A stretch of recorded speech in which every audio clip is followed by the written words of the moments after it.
నమస్కారం ఘంటారావానికి స్వాగతం. ముందుగా ప్రధాన అంశాలు. కాసేపట్లో విజయవాడలో క్వాంటమ్ వ్యాలీ వర్క్షాప్ పాల్గొనున్న ఐటీ ఫార్మా కంపెనీల ప్రతినిధులు.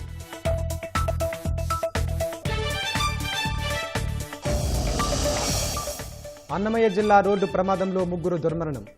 తిరుమల శ్రీవారిని దర్శించుకుని వెళ్తుండగా ప్రమాదం.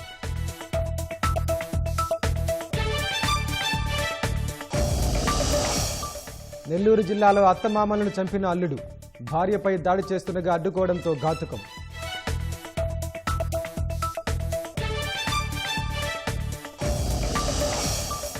ఉత్తరాదిని ముంచెత్తిన భారీ వర్షాలు. హిమాచల్ ప్రదేశ్లో రెడ్ అలర్ట్, విద్యాసంస్థలకు సెలవు.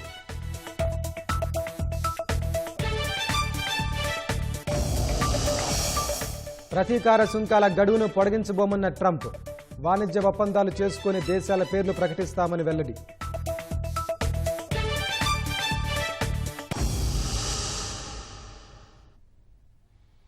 అన్నమయ్య జిల్లాలో ఘోర రోడ్డు ప్రమాదం జరిగింది. కురబలకోట మండలం చిన్నామరిమిట్ట వద్ద జరిగిన రోడ్డు ప్రమాదంలో 3 మృతి చెందారు. మరో 11 మంది తీవ్ర గాయాల పాలయ్యారు.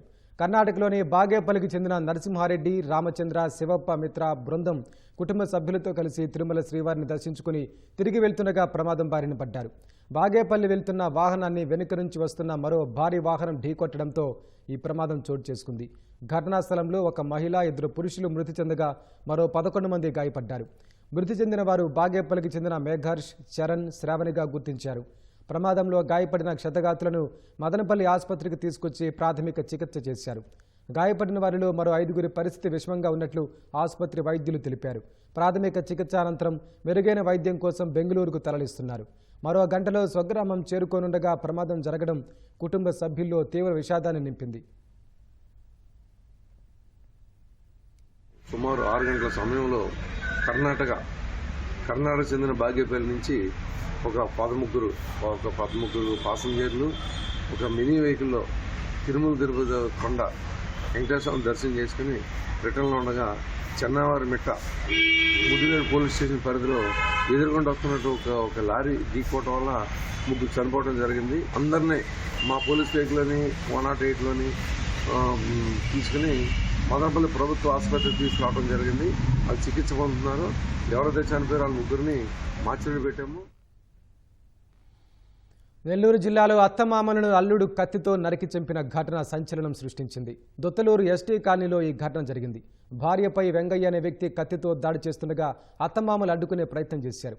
ఈ క్రమంలో వారిపై అల్లుడు కత్తితో దాడి చేశాడు. దీంతో అత్తమామలు అక్కడికక్కడే ప్రాణాలు వదిలారు. నిందితుడు వెంగయ్య భార్య అంకమ్మకు తీవ్ర గాయాలయ్యాయి. ఆమెను ఆసుపత్రికి తరలించారు. ఘటన తర్వాత నిందితుడు వెంగయ్య పరారయ్యాడు.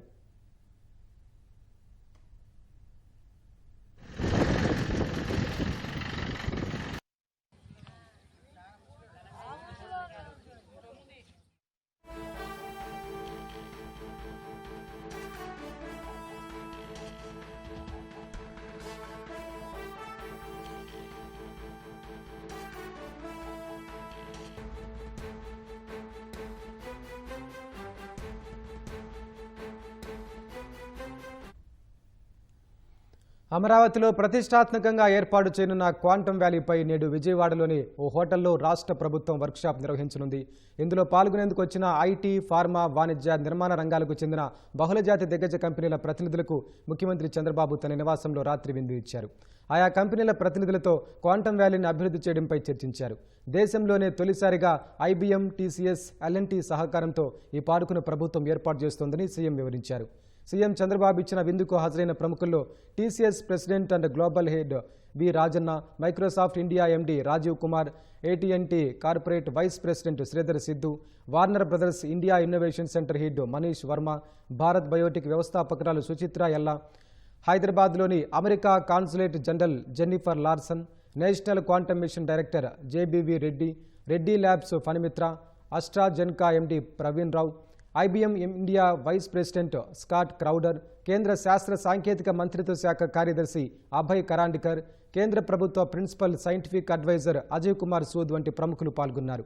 వీరితో పాటు Amazon, HCL, LNT, IIT Madras, Tirupati, bank of America వంటి సంస్థల ప్రతినిధులు, రాష్ట్ర ప్రభుత్వ ఉన్నతాధికారులు ఈ కార్యక్రమంలో పాల్గొన్నారు.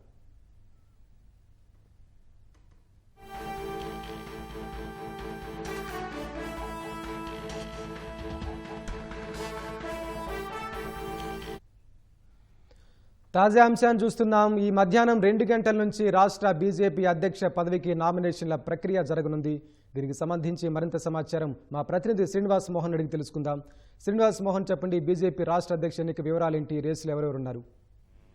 వెంకటేష్, భారతీయ జనతా పార్టీ రాష్ట్ర నూతన అధ్యక్ష ఎన్నికకి సంబంధించి సుదీర్ఘ కసరత్తు అనంతరం అధ్యక్ష ఎన్నిక పార్టీ అధిష్టానం పివిఎన్ మాధవ్ అయితే ముగిచూపడం జరిగింది. ఇప్పటికే ఈయన ఎమ్మెల్సీగా వ్యవహరించడం, భారతీయ జనతా పార్టీ తరఫున శాసన మండలిలో ఫ్లోర్ లీడర్ గా కూడా వ్యవహరించడం జరిగింది. ఈయన తండ్రి పివి చక్కగా 2 సార్లు ఎమ్మెల్సీగా చేశారు. చిన్నతనం నుంచే ఇక భారతీయ జనతా పార్టీ రాష్ట్రీయ స్వయం సేవక సంఘ్ భారతీయ యువ మోర్చాలో కూడా పాల్గొన్నటువంటి కుటుంబం పివి చలపతిరావు, అలాగే పివి మాధవ్ సంబంధించి. అయితే ఈ భారతీయ అధ్యక్ష మార్పు అనేది అనివార్యం అయితే ఖచ్చితంగా కొత్త వ్యక్తి పేరే తెర మీదకి వస్తుందనేటువంటి చాపలుగా ప్రచారం జరిగింది. ఇప్పటి వరకు పార్టీ అధ్యక్షురాలుగా ఉన్నటువంటి దగ్గుబాటి పురంధరేశ్వరి రాజమహేంద్రవరం ఎంపీగానే కాకుండా భారతీయ జనతా పార్టీ సంబంధించిన ఇతర రాష్ట్రాల్లో జరిగే కార్యకలాపాలకు ఇన్ఛార్జిగా వ్యవహరిస్తుండడం, అలాగే ఇతర దేశాలకు కూడా ఎంపీగా ఇతర దేశాలకు పర్యటించే కమిటీల్లో కూడా పురంధరేశ్వరి క్రియాశీలకంగా వ్యవహరిస్తున్న నేపథ్యంలో పార్టీ అధ్యక్షుడిని కొత్త వ్యక్తికి అధ్యక్షుడిగా ఇవ్వాలని చెప్పి పార్టీ అధిష్టానం భావించింది.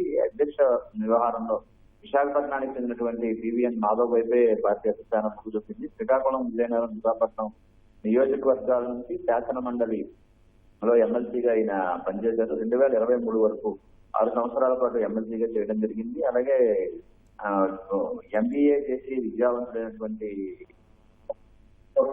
ఆర్ఎస్ఎస్ లో చాలా క్రియాశీలకంగానే పనిచేశారు. చిన్నతనంలోనే ఆర్ఎస్ఎస్ లో చేరడం, ఆర్ఎస్ఎస్ లో విశాఖ నగర కార్యదర్శిగా రాష్ట్ర నిర్వాహక సభ్యుడిగా ఉన్నారు. అలాగే ఏటీవీపీలో కూడా వివిధ హోదాల్లో ఆయన పనిచేయడం జరిగింది. తర్వాత భారతీయ జనతా పార్టీ వైపు వచ్చిన తర్వాత బీజేపీ, బీజేవైఎం, అలాగే భారతీయ జనతా పార్టీ ప్రధాన కార్యదర్శిగా, ఉపాధ్యక్షుడిగా కూడా పనిచేసినటువంటి అనుభవం కూడా మాధవ్ ఉంది. అయితే గత ఎన్నికల సమయంలో కూడా మాధవ్ టికెట్ ఆశించారు. అయితే మా కూటమి పొత్తుల కారణంగా మాధవ్ టికెట్ రాలేదు. అయితే తర్వాత పార్టీలో సంస్థాగతంగా కూడా చురుగ్గా ఉన్నటువంటి వ్యవహారం కనిపిస్తోంది. ఇటీవలే యోగాంధ్ర కార్యక్రమం విశాఖపట్నం నిర్వహించిన సమయంలో కూడా మాధవ్ అక్కడ చురుగ్గా పాల్గొనడం జరిగింది. ఈ నేపథ్యంలో 52 సంవత్సరాల వయసు ఉన్నటువంటి మాధవ్ పార్టీ అధ్యక్ష బాధ్యతలు అప్పగించడం ద్వారా సంస్థాగతంగానే కాకుండా పార్టీ నిర్మాణంలో కూడా, అలాగే వివిధ కమిటీల విషయంలో కూడా చురుగ్గా రాష్ట్ర వ్యాప్తంగా పర్యటించి పార్టీని బలోపేతం చేస్తారని అధిష్టానం అంచనా వేసింది. ఈ నేపథ్యంలోనే మాధవ్ కు వైపు పార్టీ అధిష్టానం మొగ్గు చూపడం జరిగింది. ఇప్పుడు ఉదయం 11 గంటల నుంచి పార్టీ అధ్యక్ష ఎన్నికకి సంబంధించినటువంటి నామినేషన్ల ప్రక్రియ జరగబోతోంది. మధ్యాహ్నం వరకు నామినేషన్ల ప్రక్రియ ఉంటుంది. ఆ తర్వాత నామినేషన్ల పరిశీలన అనంతరం సాయంత్రానికి ఎవరెవరైతే పోటీలో ఉన్నారు అనే విషయం అయితే ఖరారు చేస్తారు. రేపు అధికారికంగా అధ్యక్ష పదవిని ప్రకటించబోతున్నారు. అయితే ఏకగ్రీవంగానే ఎన్నిక జరిగే అవకాశం కనిపిస్తోంది. ఎందుకంటే మాధవ్ పేరు పార్టీ అధిష్టానం సూచించిన నేపథ్యంలో పార్టీ పదవి కోసం ఆశిస్తున్నటువంటి ఆశావహులు ఎవరు కూడా నామినేషన్లు వేసేందుకు ముందుకు వచ్చే అవకాశం అయితే కనిపించడం లేదు. పార్టీ అధ్యక్షురాలు పురంధరేశ్వరి పార్టీ కార్యాలయానికి రావడం జరిగింది. అయితే ఈ పార్టీ పదవిని ఆశించినటువంటి వ్యక్తులు కూడా మాధవ్ కు మద్దతుగా కూడా ఈ సమావేశంలో పాల్గొనే అంచనా వేస్తున్నారు. సుమారు ఒక 280 మంది ఈ అధ్యక్ష ఎన్నికకి సంబంధించినటువంటి ఓటర్లు ఉన్నారు. వివిధ జిల్లాలకు సంబంధించినటువంటి కమిటీ బాధ్యులు వీరందరూ కూడా పార్టీ కార్యాలయానికి అయితే వస్తున్నటువంటి పరిస్థితి కనిపిస్తోంది. వెంకటేష్, ధన్యవాదాలు శ్రీనివాస్ మోహన్.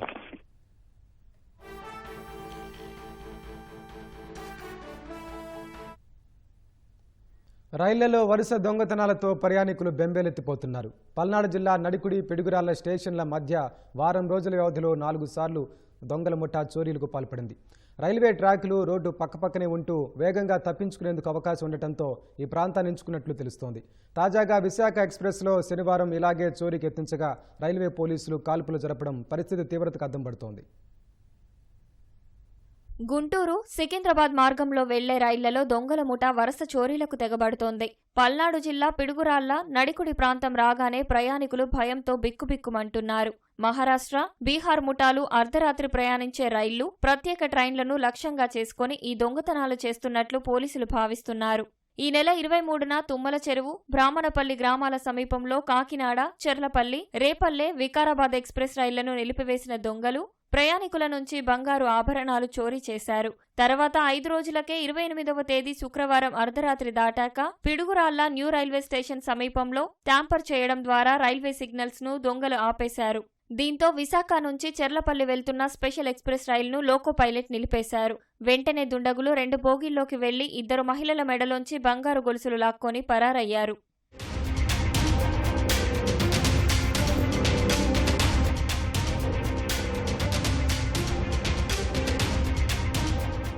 పిడుగురాళ్ల, నడికుడి రైల్వే స్టేషన్ల మధ్య వరుస దొంగతనాలపై పోలీసులు ప్రత్యేక దృష్టి పెట్టగా శనివారం అర్ధరాత్రి మరోసారి దొంగల ముఠా రెచ్చిపోయింది. విశాఖ ఎక్స్ప్రెస్ రైలు తుమ్మల చెరువు స్టేషన్ దాటిన తర్వాత కరాలపాడు సమీపంలోకి రాగానే సుమారు 7 సభ్యుల దొంగల ముఠా చైన్ లాగి ట్రైన్ ఆపి ప్రయాణికుల నుంచి నగదు చోరీకి తెగబడింది. పక్క బోగీలో ఉన్న రైల్వే పోలీసులు దొంగల్ని అడ్డుకున్నారు. తప్పించుకునే క్రమంలో దొంగలు పోలీసులపై రాళ్ల దాడి చేశారు. ప్రయాణికుల భద్రత కోసం ఎస్ఐ వెంకటాద్రి, అతడి బృందం 9 రౌండ్ల కాల్పులు జరిపింది. 5 పార్టీల్ని ఫామ్ చేసి తాలింపు చర్యలు చేపడుతూ ఉన్నాయి. త్వరలోనే ఈ చర్యకు పాల్పడినటువంటి దొంగల మట్టను పట్టుకుంటాం. అదేవిధంగా ఇప్పటి వరకు జరిగినటువంటి నేరాలన్నీ కూడా డిటెక్ట్ చేసి నేరస్తులను పట్టుకొని చట్ట పరిధిలో నిలబెట్టడానికి మేము అందరం కూడా అన్ని ప్రయత్నాలు చేస్తూ ఉన్నాం. Highway very parallel to the railway track. వాళ్ళు రైల్వే ట్రాక్ మీద అఫెన్స్ చేసి ఇమీడియట్ గా విత్-ఇన్ 5 minutes లోపే హైవేకి వెళ్ళిపోతారు. అక్కడ ఏదైనా ఒక వెహికల్ పెట్టుకొని ఎస్కేప్ అవడానికి ఈజీ ఎగ్జిట్ అవడానికి మార్గం ఉంది. కాబట్టి ఈ ప్రాంతాన్ని ముఖ్యంగా వాళ్ళు ఎన్నుకుంటున్నట్టు మనం గమనించవచ్చు. గతేడాది నడికుడి, తుమ్మల చెరువు, బెల్లంకొండ, రెడ్డిగూడెం, సత్తెనపల్లి ప్రాంతాల్లో పలు రైళ్లలో దొంగతనాలు జరిగాయి. రైల్వే సిగ్నలింగ్ వ్యవస్థకు సంబంధించి సర్క్యూట్ బోర్డును పగలగొట్టి రెడ్ సిగ్నల్ పడేలా చేస్తున్న విషయాన్ని పోలీసులు గుర్తించారు. కొన్ని సందర్భాల్లో సిగ్నల్ లైట్ కనపడకుండా ఒక వస్త్రాన్ని చుట్టేసి చోరీలు చేస్తున్నట్లు తెలిపారు. త్వరలోనే దొంగల ముఠాలను అరెస్టు చేస్తామని పోలీసులు చెబుతున్నారు. రిజర్వేషన్ చార్టులను రైలు బయలుదేరడానికి 8 గంటల ముందే సిద్ధం చేయడంపై రైల్వే శాఖ కసరత్తు చేస్తోంది. ప్రయాణికుల రిజర్వేషన్ వ్యవస్థలో సంస్కరణల పురోగతిపై సమీక్ష జరిపిన రైల్వే శాఖ మంత్రి అశ్విని వైష్ణవ్ ప్రజలకు సౌకర్యంగా ఉండేలా సమర్థవంతమైన పారదర్శక టికెట్ వ్యవస్థపై దృష్టి సారించాలని అధికారులకు సూచించారు. ఈ నేపథ్యంలో రిజర్వేషన్ చార్టును రైలు బయలుదేరడానికి 8 గంటల ముందే సిద్ధం చేయడంపై అధికారులు దృష్టి సారించారు. ప్రస్తుతం రైలు బయలుదేరడానికి 4 గంటల ముందు రిజర్వేషన్ చార్టు సిద్ధం చేస్తున్నారు. మారుమూల నగర శివారు ప్రాంతాల నుంచి ప్రధాన నగరాలకు వెళ్లాలనుకునే ప్రయాణికులకు ప్రయోజనం కలగనుంది. వెయిటింగ్ లిస్ట్ లేదా టికెట్ నిర్ధారణ కాని సమయాల్లో ప్రత్యామ్నాయ ఏర్పాట్లు చేసుకోవడానికి మరింత సమయం లభిస్తుంది. నిమిషానికి 1,50,000 టికెట్ బుకింగ్లకు వీలుగా ప్యాసింజర్ రిజర్వేషన్ సిస్టమ్ PRSను అప్గ్రేడ్ చేశారు. ప్రస్తుతం 32,000గా ఉన్న వ్యవస్థతో పోలిస్తే దాదాపు 5 రెట్లు ఎక్కువ. రైల్వే వ్యవస్థలను ఆధునీకరించడం సహా ప్రజలకు అనుకూలంగా మార్చడానికి నిరంతరం చేస్తున్న ప్రయత్నాలు ఈ చర్యలను ప్రతిబింబిస్తున్నాయని రైల్వే శాఖ వర్గాలు తెలిపాయి.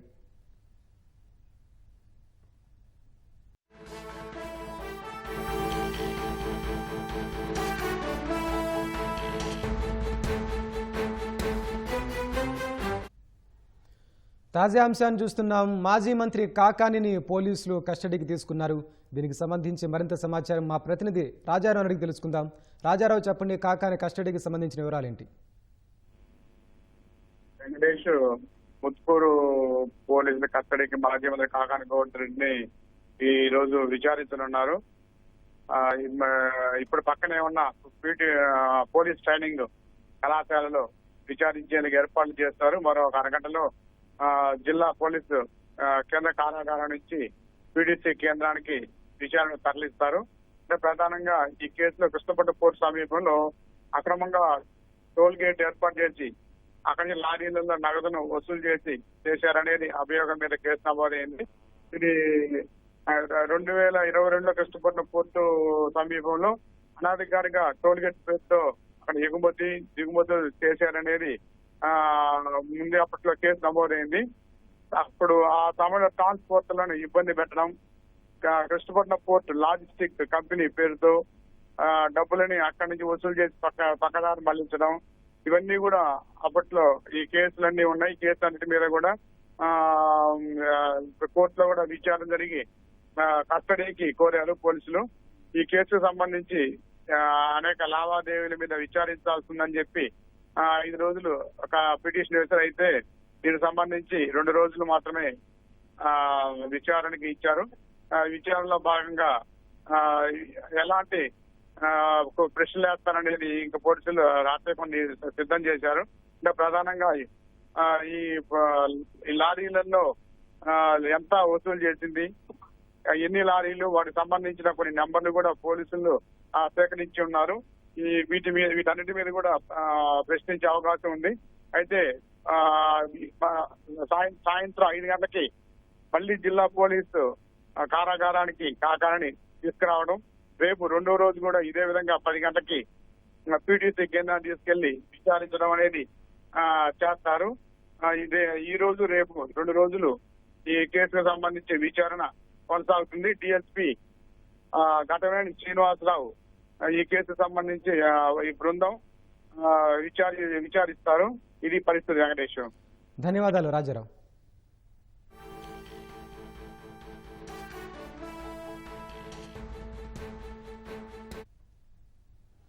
ఇప్పటికే రకరకాల పన్నులతో సతమతమవుతున్న ప్రజలకు నివాసిత గృహాలపై ఏటా పెరిగే పన్ను అదనపు భారంగా మారింది. ఏటా చక్రవడ్డీలా గృహ పన్ను పెరుగుతోందని ప్రజలు చెబుతున్నారు. వైసీపీ హయాంలో కరోనా అనంతరం ఇంటి పన్ను ఏటా 5% పెంచుతూ ఉత్తర్వులు జారీ చేశారు. దీన్ని రద్దు చేసి గతంలో ఉన్నట్లే 5 ఏళ్లకోసారి పన్ను పెంచాలని ప్రజలు విజ్ఞప్తి చేస్తున్నారు. గతంలో 5 సంవత్సరాలకు ఒకసారి ఇంటి పన్నులు పెంచేవారు 5%. దాన్ని 3 సంవత్సరాల నుంచి ప్రతి సంవత్సరం 5% చక్ర వడ్డీలకు పెంచుకుంటూ పోతే ప్రజల మీద భారం పడిపోతుంది. దాన్ని అలాగే పాత పద్ధతిలో 5 సంవత్సరాలకు ఒకసారి పెంచితే బాగుంటుంది. కానీ ప్రతి సంవత్సరం పెంచితే రేపు ప్రతి వాడు కట్టాలంటే గడ్డు పరిస్థితి. దాన్ని మన కూటమి ప్రభుత్వం ఆలోచించి దాన్ని మార్పు చేయాలని కోరుతున్నాం. మాకు ఈ మధ్యకాలంలో చాలామంది ప్రజల దగ్గర నుంచి వినతులు వస్తున్నాయండి. మన హౌస్ ట్యాక్స్ ఇంటి పన్ను ప్రతి సంవత్సరానికి 5% పెంచడం జరుగుతుంది 2021-22 సంవత్సరం నుంచి.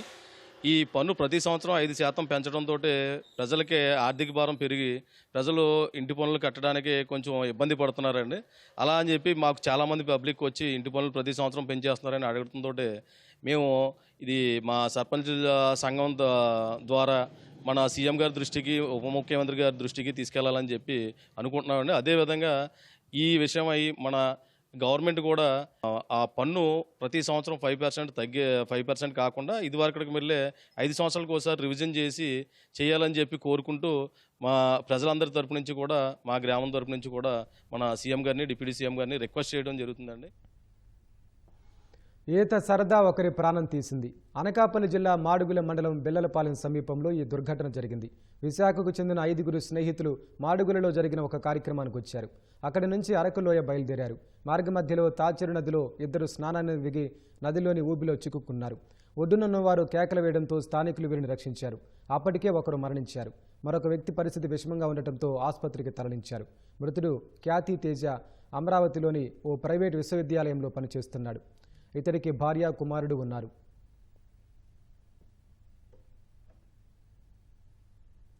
వేగంగా పెరుగుతున్న పట్టణీకరణతో పక్షుల కిలకిల రావాలు మోగబోతున్నాయి. తరచూ కనిపించే కాకులు సైతం కనిపించడం లేదు. పెరుగుతున్న కాలుష్యం, అధిక ఉష్ణోగ్రతలతో పాటు రేడియేషన్ పక్షుల మనుగడను ప్రశ్నార్థకం చేసింది. ఇవే కారణాలతో వివిధ రకాల జీవరాశులు కనుమరుగవుతున్నాయి. నగరాలు విస్తరించి కాంక్రీట్ జంగిల్గా మారడమే పక్షుల క్షీణతకు ప్రధాన కారణమని పర్యావరణ ప్రేమికులు చెబుతున్నారు.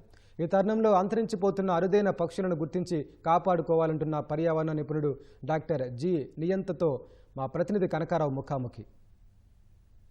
ప్రధానంగా నగరాల్లో పక్షుల సంఖ్య గణనీయంగా తగ్గింది. గతంలో ఎక్కడ పడితే అక్కడ కనిపించే కాకులు సైతం ఇప్పుడు కనిపించని పరిస్థితి. కొన్ని రకాల పక్షులు అయితే అంతరించిపోతున్నాయి. వీటిని పరిరక్షించుకోవడానికి ఎలాంటి చర్యలు తీసుకోవాలి, అసలు దీనికి కారణం ఏంటి, ఇలాంటి విషయాలన్నీ మాట్లాడేందుకు మనతో పర్యావరణ నిపుణులు నియంత ఉన్నారు. ఆయన అడిగి మరిన్ని విషయాలు తెలుసుకుందాం. సార్ చెప్పండి, ప్రధానంగా పక్షుల సంఖ్య గణనీయంగా తగ్గిపోవడం కారణం ఏమంటారు? నగరాల్లో మనం గమనించినట్లయితే ఈ కన్స్ట్రక్షన్స్ విపరీతంగా వచ్చేసి మనకి హీట్ పాకెట్స్ పెరిగిపోతున్నాయి. ఎప్పుడైతే హీట్ పెరిగిపోతుందో మనకి పర్యావరణం మీద దాని ప్రభావం విపరీతంగా కనిపిస్తుంది. ఈ యానిమల్స్ మీద, బర్డ్స్ మీద ఈ వేడి యొక్క ప్రభావం విపరీతంగా ఉంది. మానవుని యొక్క యాంత్రిక యుగం పెరిగేసరికల్లా ఈ ఉష్ణోగ్రతలు పెరుగుతున్నాయి. అందుచేతనే మనకి పట్టణాల్లో ఇదివరకు మనకి పిచ్చుకలు కనిపించేవి, కనిపించట్లేదు. కాకులు కనిపించట్లేదు. తేనెటీగలు ఉన్నాయి, వాటి మీద కూడా ప్రభావం పడింది.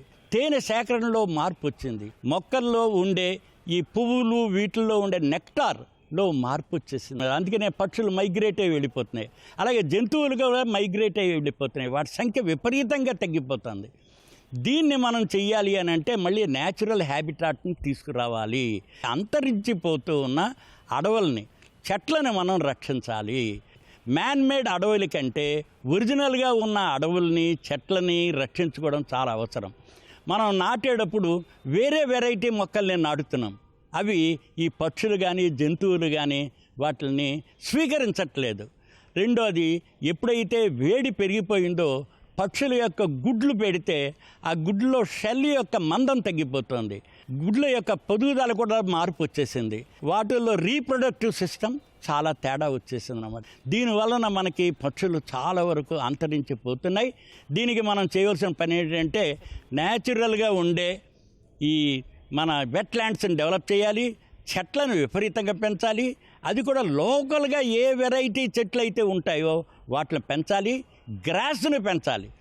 ఇవన్నీ ఎప్పుడైతే మళ్ళీ పునరుద్ధరిస్తామో మనకి పర్యావరణం తిరిగి రావడానికి అవకాశం ఉంటుంది. దీనికి పక్షులను పరిరక్షించుకోవడానికి వ్యక్తులుగా ఎలాంటి ప్రయత్నం చేయాలి, సంస్థలు ఎలాంటి ప్రయత్నం చేయాలంటారు?